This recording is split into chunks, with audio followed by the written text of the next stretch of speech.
നമസ്കാരം. ബംഗ്ലാദേശിലെ കലുഷിത സാഹചര്യത്തിൽ ന്യൂനപക്ഷങ്ങളുടെ സുരക്ഷയിൽ ആശങ്ക അറിയിച്ചിരിക്കുകയാണ് ഇന്ത്യ. നരേന്ദ്രമോദി നയിക്കുന്ന ഇന്ത്യ ഇതിൽ ആശങ്ക അറിയിച്ചിരിക്കുകയാണ്. ബംഗ്ലാദേശ് വിദേശകാര്യ മന്ത്രാലയത്തിന്റെ പ്രസ്താവനയിലാണ് ഇന്ത്യ ഇപ്പോൾ കടുത്ത അതൃപ്തി രേഖപ്പെടുത്തിയിരിക്കുന്നത്. ന്യൂനപക്ഷ സംരക്ഷണത്തിൽ ഇന്ത്യക്കുള്ള പരോക്ഷ വിമർശനം അനാവശ്യമെന്നാണ് ബംഗ്ലാദേശിന്റെ കണ്ടെത്തൽ. ഹിന്ദുക്കളുടെ സുരക്ഷയിൽ ബംഗ്ലാദേശ് ഇടക്കാല സർക്കാരിന്റെ തുടർ നടപടി നിരീക്ഷിക്കാനാണ് ഇന്ത്യയുടെ തീരുമാനം. ബംഗ്ലാദേശിൽ ഹിന്ദു യുവാവ് കൊല്ലപ്പെട്ടതിൽ ഇന്നലെ ഇന്ത്യയുടെ പ്രസ്താവനയെ എതിർത്ത് ബംഗ്ലാദേശ് വാർത്താക്കുറിപ്പ് ഇറക്കിയിരുന്നു. ഈ പ്രസ്താവനയിൽ ഇന്ത്യക്ക് തികഞ്ഞ അതൃപ്തിയാണ് രേഖപ്പെടുത്താനുള്ളത്. പ്രധാനമന്ത്രിയും സ്ഥിതി നിരീക്ഷിക്കുന്നുണ്ട്. അതേസമയം ബംഗ്ലാദേശിലെ സാഹചര്യം നിലവിൽ മോശമായി തുടരുകയാണ്. ആഭ്യന്തര സംഘർഷം വ്യാപകമായി തുടരുന്നതിനിടയിൽ ഇരു രാജ്യങ്ങളും തമ്മിലുള്ള അസ്വാരസ്യങ്ങളും ഉണ്ടാകുന്നുണ്ട്. ഇനി ബംഗ്ലാദേശിനെ കുറിച്ച് പറഞ്ഞാൽ 2024 ഓഗസ്റ്റ് 5-നാണ് മുഹമ്മദ് യൂനുസ് നയിക്കുന്ന ഇടക്കാല സർക്കാർ നിലവിൽ വന്നത്. 6 മാസത്തിനകം തിരഞ്ഞെടുപ്പ് നടത്തുമെന്ന് വാഗ്ദാനം ചെയ്തായിരുന്നു യൂനുസ് അധികാരത്തിലെത്തിയത്. എന്നാൽ തിരഞ്ഞെടുപ്പ് യൂനുസിനെ കൊണ്ട് കഴിയുന്നത് പോലെ നീട്ടിക്കൊണ്ടുപോകുവാനും അധികാരത്തിൽ തുടരാനും ശ്രമിച്ചു. ഒടുവിൽ കടുത്ത സമ്മർദ്ദത്തെ തുടർന്നാണ് 2026 ഫെബ്രുവരി 12-ന് തിരഞ്ഞെടുപ്പ് തീരുമാനിച്ചത്. അധികാരത്തിൽ നിന്നിറങ്ങാൻ അദ്ദേഹത്തിന് തീരെ താല്പര്യമില്ല. അദ്ദേഹത്തിന്റെ യജമാനന്മാരായ സിഐക്കും യൂനുസ് മാറണമെന്നില്ല. പാകിസ്ഥാന്റെ കാര്യത്തിലും ഏറെക്കുറെ സമാനമാണ് കാര്യങ്ങൾ. പാകിസ്ഥാനെ പിന്തുണയ്ക്കുന്ന ഇസ്ലാമിസ്റ്റ് കക്ഷിക്കും ജമാഅത്തെ ഇസ്ലാമിക്കും വളരെ സ്വാധീനമുണ്ട് യൂനുസ് സർക്കാരിൽ. അതിനാൽ തിരഞ്ഞെടുപ്പ് നടത്തി മിതവാദികളുടെ സർക്കാർ അധികാരത്തിലേറണമെന്ന താല്പര്യം പാകിസ്ഥാനുമില്ല. തിരഞ്ഞെടുപ്പിൽ സ്വതന്ത്ര സ്ഥാനാർത്ഥിയായി മത്സരിക്കാൻ ഉദ്ദേശിച്ചിരുന്ന ഹാദിക് പ്രചരണത്തിനിടെയായിരുന്നു വെടിയേറ്റ് മരിച്ചത്. ഇലക്ട്രിക് റിക്ഷയിൽ യാത്ര ചെയ്യുമ്പോൾ മോട്ടോർ സൈക്കിളിൽ വന്ന മുഖംമൂടി സംഘം വെടിവെച്ചത് പാകിസ്ഥാനിലെ അജ്ഞാതർ ഇന്ത്യ വിരുദ്ധരായ തീവ്രവാദികളെ വധിക്കുന്ന മട്ടിലായിരുന്നു. അത് കൊലപാതകം ഇന്ത്യയുടെ മേൽ വെച്ചുകെട്ടാനുള്ള ഒരു വിഭാഗത്തെ പ്രേരിപ്പിച്ചു. യഥാർത്ഥ കൊലപാതകയുടെ വിവരങ്ങൾ പിന്നീട് പുറത്തു വന്നു. ഫൈസൽ കരീം എന്നയാളാണ് വെടിയുതിർത്തത്. രാജ്യത്തെ ഇളക്കിമറിക്കുന്ന ഒരു കാര്യം നടക്കാൻ പോകുന്നതായും അയാൾ നേരത്തെ കാമുകിയോട് പറഞ്ഞു എന്നാണ് മാധ്യമങ്ങൾ റിപ്പോർട്ട് ചെയ്യുന്നത്. കാമുകിയും ഭാര്യയും ചില കുടുംബാംഗങ്ങളുമൊക്കെ പോലീസിന്റെ പിടിയിലാണ്. ഫൈസലിനെ കിട്ടിയിട്ടില്ല. അയാളും കൂട്ടുപ്രതികളും ഇന്ത്യയിലേക്ക് രക്ഷപ്പെട്ടു എന്നാണ് ഇന്ത്യ വിരുദ്ധർ ആരോപിക്കുന്നത്. ഇൻകുലാബ് മൊഞ്ചോ എന്ന തീവ്രവാദ നിലപാടുള്ള പ്രസ്ഥാനത്തിന്റെ സ്ഥാപകരിൽ ഒരാളായിരുന്നു 32-കാരനായ ഹാദി. ഹസീന സർക്കാരിനെ തൂത്തെറിഞ്ഞ സമര പരമ്പരകളിൽ സജീവമായി പങ്കെടുത്ത അയാൾ ഇന്ത്യക്കെതിരായ ചില പ്രസ്താവനകളിലൂടെ ലോക ശ്രദ്ധ ആകർഷിച്ചു. കഴിഞ്ഞ സെപ്റ്റംബറിൽ ബംഗ്ലാദേശിലുണ്ടായ വെള്ളപ്പൊക്കത്തിന് ഇന്ത്യയാണ് കാരണക്കാർ എന്ന് ഇയാൾ ആരോപിച്ചിരുന്നു.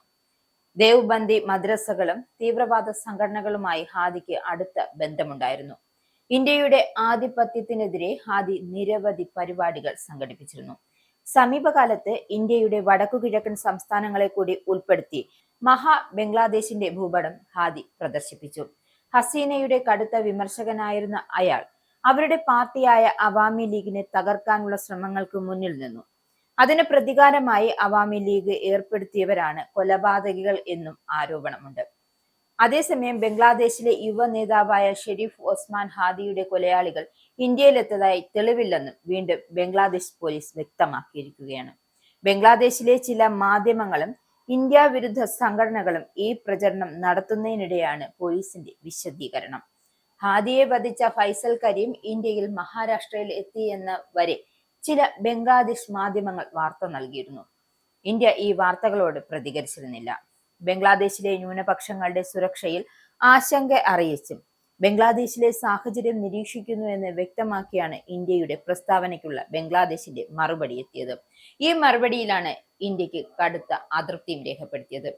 ദില്ലിയിൽ ബംഗ്ലാദേശ് ഹൈക്കമ്മീഷൻ ആക്രമിച്ചു എന്ന ബംഗ്ലാദേശ് മാധ്യമങ്ങളുടെ പ്രചാരണം ഇന്ത്യ പ്രസ്താവനയെ തന്നെ തള്ളിയിരുന്നു. എന്നാൽ ഇന്ത്യയുടെ പ്രസ്താവന അംഗീകരിക്കാതെ ദില്ലിയിലെ ബംഗ്ലാദേശ് ഹൈക്കമ്മീഷൻ അടുത്ത ആൾക്കൂട്ടം എത്തിയതും ആശങ്കയുണ്ടാക്കുന്നതാണ് എന്നും ബംഗ്ലാദേശ് പ്രസ്താവനയിൽ വ്യക്തമാക്കി.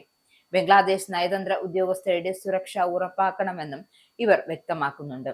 തെറ്റിദ്ധാരണജനകമായ പ്രചരണം എന്നാണ് ഇന്ത്യയുടെ വാദം. ശരിയല്ലെന്നുമൊക്കെ ഹിന്ദു യുവാവിന്റെ കൊലപാതകം ന്യൂനപക്ഷങ്ങൾക്കെതിരായ അക്രമമായി ചിത്രീകരിക്കരുതെന്നും ബംഗ്ലാദേശ് വിദേശകാര്യ മന്ത്രാലയം പറയുന്നുണ്ട്. ന്യൂനപക്ഷങ്ങളുടെ സുരക്ഷ ഉറപ്പാക്കേണ്ടത് തെക്കനേഷ്യൻ രാജ്യങ്ങളുടെയെല്ലാം ഉത്തരവാദിത്വമാണെന്നും ബംഗ്ലാദേശ് വിദേശകാര്യ മന്ത്രാലയം പറഞ്ഞു.